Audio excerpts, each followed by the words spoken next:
Hey Stunning Fam, this is Sarah back with another DIY video. Today's video will be focused on a children's trampoline that we renovated. First, we spray painted the legs with black spray paint. Next, we removed the spring protector. At first, we were going to leave the bottom part of the tarp, but it would have been a lot more work to sew on the new spring protector with some of the tarp still there. You will see the rest of the tarp removed later on in the video. Next, we used black vinyl spray paint to cover up the writing on the trampoline mat. We bought 9 pool noodles from the Dollar Tree to place on the metal pieces that hold up the net. We used a box cutter to cut the pool noodles. We also replaced the old and rusted screws with new ones. Once the legs were dry, we put them back on the base. We are a lifestyle channel that features a variety of content from cooking to unboxing to anything that can be a DIY style project. We would really love it if you would like, subscribe, and hit the bell so that you will be notified when we post another video.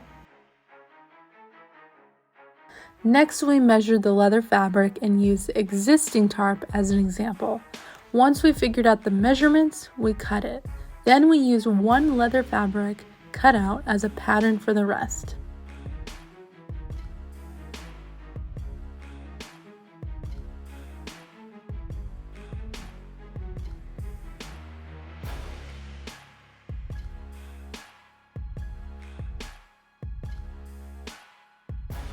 For the leather fabric, we punched holes for the paracord to be sewn through. We burned the ends of the paracord so that it would not unravel. We ended up using an old screwdriver as a needle for the paracord. This was not filmed, but we cut off the handle of a screwdriver with an angle grinder and used a belt sander to make the top more pointy.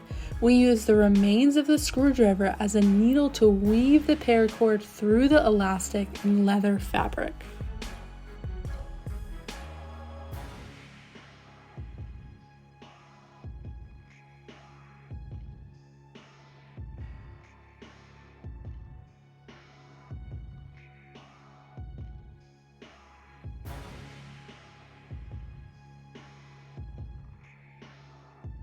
We bought this trampoline to place in our backyard so that our daughter can use it until she outgrows it. Hope that you all have a great week and we will see you next time.